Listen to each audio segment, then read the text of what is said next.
Hari Om. Continuing the cause effect graph technique under black box testing, we have covered what is cause effect graphing, a diagrammatic representation, what are the different steps to derive test cases, and what are the basic cause effect graph symbols we have discussed: identity symbol, not symbol, or, and. We have seen an example also, and the corresponding cause effect graph we have discussed. And we were talking about the triangle diagram, and I told you I'll give you the diagram in the next video or during the class discussion, but I come back with the diagram in this video. Okay, so this is your diagram. See all the cause of this is much complicated one, because if you see the decision table, so all these conditions, if it is not a triangle, all these conditions will lead to the not triangle effect. Or if you take a scalene triangle, all these conditions, all the three conditions must be true, and all these three conditions must be false. Only then it will lead you to scalene triangle. If this is the case in the example, scalene triangle is effect 2, and when will you have effect 2? Effect 2 must be all these three must be true. All these three must be true, whereas all the other three must be false. So all these conditions combined together, you combine it here, then it will take you to effect 2. In the same way, if you see the decision based table again, if I want to have an isosceles triangle, I must have C1, C2, C3 and C4. If any of these four conditions are true and if these two conditions are false, obviously it will take you to effect 3. So that is what is represented here in the cause effect graph. If I want to have effect 3, which is a scalene triangle, then those combinations of C1, C2, C3 and C4 must be true, and C5, C6 must be false, right? So you just aram se you can sit and you work out on this particular example one by one. Then you can understand how this cause effect graph is being drawn. So this example I have just taken to show you that you can have a complicated cause effect graph, but if you have this kind of graphing technique, the ambiguities can be overcome, as well as the incompleteness in your testing will also be overcome. To overcome these two disadvantages, we generally use the cause effect graph technique. So this point also we have already discussed in our previous video. The causes, from the causes you will go to the intermediate nodes if you have combinations of logical operators, and then you go to the effects. So that is what is here. So wherever you have and or, then obviously you will be having an intermediate node. So intermediate nodes will be used whenever you have the logical operators. Now the cause effect diagram can be used under these circumstances. What are the different circumstances? Whenever you want to determine the current problem so that right decision can be taken very fast. So whenever you may want to take a decision based on different conditions, you can go for a cause effect diagram. Or to narrate the connections of the system with the factors affecting a particular process or effect, then you can go for the cause effect. So you say that a particular effect will be affected by this particular factor, or this is the factor that is affecting this particular action, or these are the combination of factors that will be affecting a particular condition. Suppose, say for example, admission is given or admission is not given. These are the two effects you are going to have. When do you give the admission? If the eligibility criteria is satisfied and if the fees is paid, then the admission will be given. What are the other cases? If the eligibility criteria is not met or if the fees is not paid, then the second effect, what is the second effect? Admission will not be given. So now what are the two factors that are affecting the effects? One, meeting the eligibility criteria is one factor. What is another factor? Paying the fees. So if these two factors are affecting the admission, these two factors can be considered as causes, and you check whether these causes are happening or not. So sometimes it may be independent causes or sometimes it may be combination of causes. Or you can have the cause-effect diagram to recognize a probable root causes or the cause for exact effect, problem or outcome. In those cases also I can use the cause-effect diagram.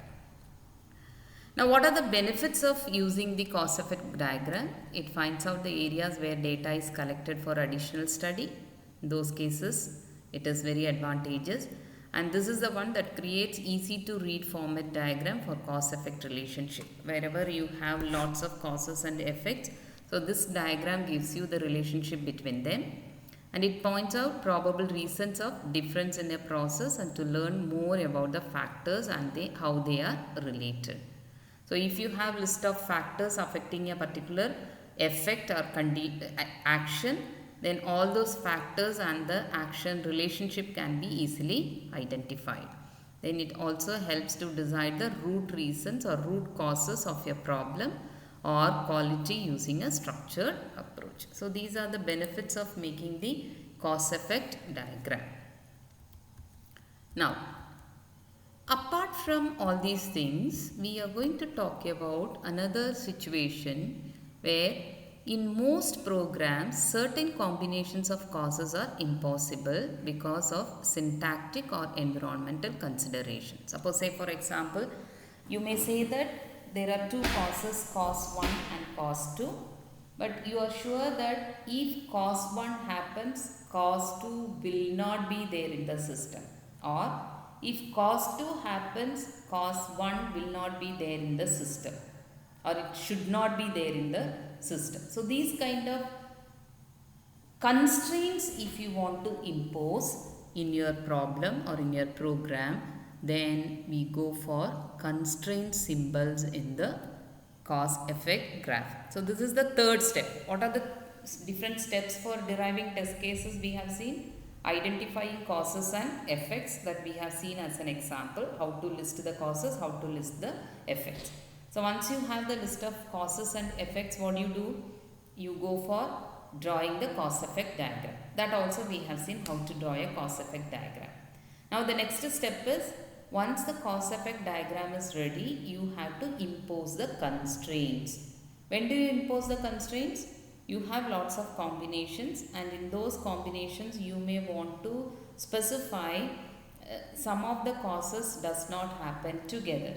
Some of the causes are mutually exclusive, or if one cause happens, that will lead you to another cause also.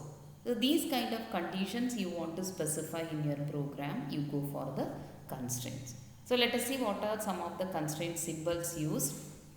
So this is the first symbol used, you call it as exclusive constraint.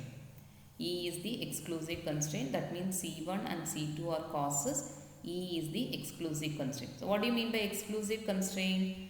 It states that it must always be true that at most one of C1 or C2 can be 1. That means C1 or C2 cannot be 1 simultaneously. So if C1 happens, C2 must not happen. If C2 happens, C1 must not happen. They are mutually exclusive. In that case, you can give E constraint in your cause-effect diagram. Another one is inclusive. What do you mean by inclusive? At least one of C1, C2 and C3 must always be 1. That is, C1, C2, C3 cannot be 0 simultaneously. At least one of these three causes must happen. ഒരു കോസസും ഇല്ലാണ്ട് നിൽക്കാൻ പാടില്ല. That means what? C1 is not happening, C2 is not happening, C3 is not happening. That kind of situation should not arise in the system. You can have C1 or C2 or C3 or combinations of C1 and C2, C2 and C3, C1 and C3, or all the three together. That may happen, but you cannot say none of these three conditions are going to happen in the system. Then you call it as inclusive constraint. So any one of, at least one of these three must be 1. They cannot be 0 simultaneously. Then you call it as inclusive constraint.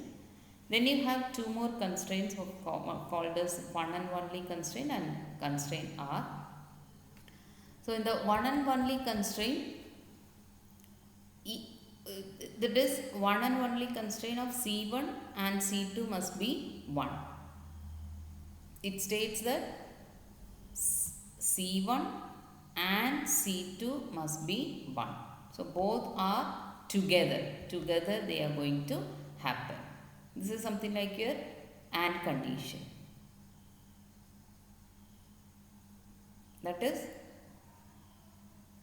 if C1 is 1, this is going to be something like one and only one of C1 and C2 must be 1. Both cannot be 1 together. Either C1 can be 1 or C2 can be 1 or both can be 0. But both cannot be 1. Please make a note of it. One and only constraint means one and only one of C1 and C2 must be 1. That means C1 1 means C2 cannot be 1. If C2 is 1, C1 cannot be 1. But simultaneously or both together cannot be 1. That is what you call as one and only. And the constraint R states that for C1 to be 1, C2 must be 1. That is, it is impossible for C1 to be 1 and C2 to be 0. So, if C1 is 1, C2 must, if C1 wants to be 1, cause 1 is happening, C2 must be 1. Only then it will lead you to C1. So, only if C2 is making 1, then C1 will be 1. If C2 is 0, C1 will not happen. This is what you call as R constraint, relative.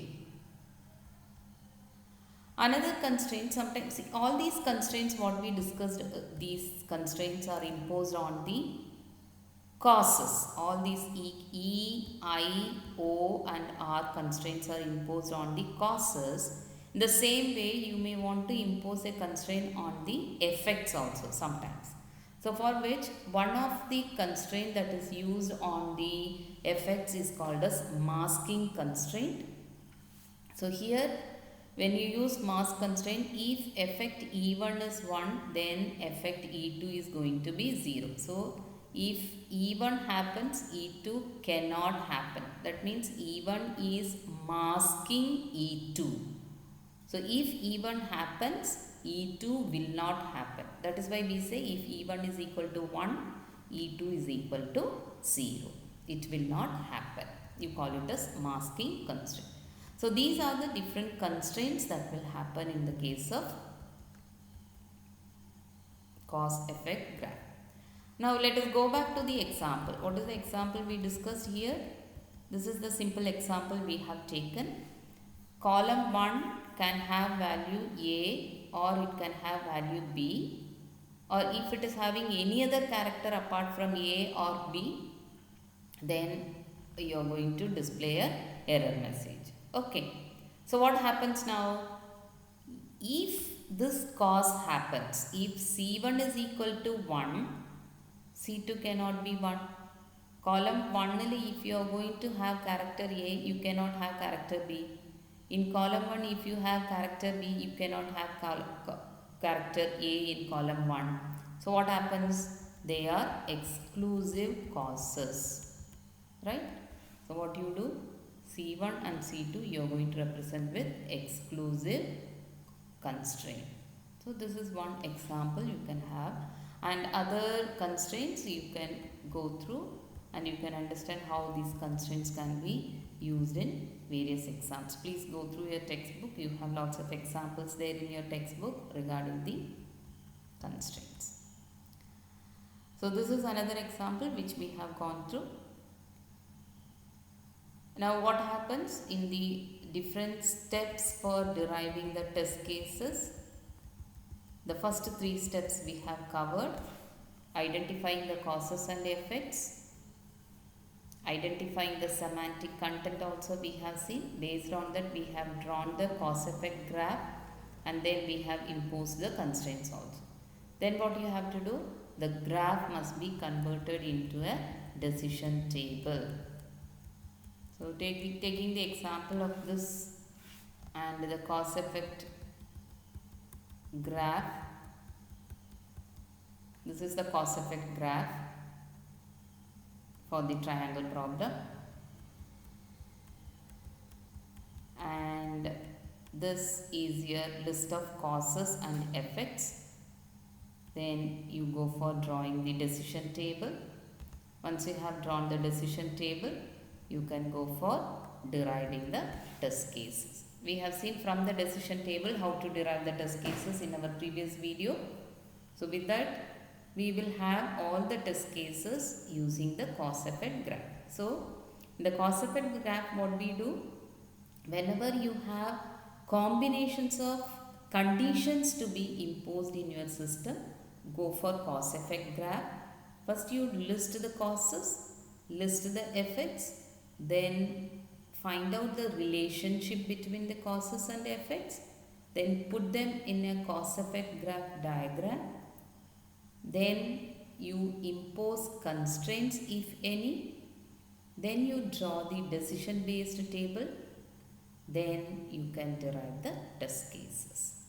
This is how we do the cause effect diagram. Now some of the guidelines that we can use for the cause effect functional testing technique. This also again the source is from the internet. I have collected this information from the internet. If the variables refer to physical quantities, then you can have domain testing and equivalence class testing. So if you have some input values, data, students data or students age or students courses like that, if you have physical quantities, then you can go for domain testing and equivalence class testing. Or if the variables are independent variables, then you can have domain testing and equivalence class testing can be given. If the variables are dependent, say for example height and weight of a student is dependent, whereas age and the course is not independent they are, then you go for domain testing. If they are dependent, then you can go for decision table based testing. And if you have single fault assumption, then you go for single fault assumption is nothing but, see, if a failure happens in your system, this is because of only one fault. A single fault is there in your system that leads to that particular failure. Then you call it a single fault assumption. So there is going to be only one fault that leads to a failure, one failure. Then you call it a single fault assumption. So if you have single fault assumption in your system, then you go for boundary value analysis and robustness testing. And if you have multiple fault assumption, then you can go for worst case testing or robust worst case testing and decision table based testing. And if your program contains exception handling, significant exception handlings are there, then again you can go for decision table testing or you can go for robustness testing. And if the variables refer to logical quantities, then use equivalence class testing and decision table based testing. So these are the testing that you will be using after drawing the cause effect graph. It is not always decision table based testing. If your variables are referring to physical quantities, I will be drawing the cause effect graph. After that, I will use domain testing and equivalence class testing. That is how it goes. Right? So with that, we are completing the cause effect graph diagram and how the cause effect graphing technique is used for the black box testing. Thank you.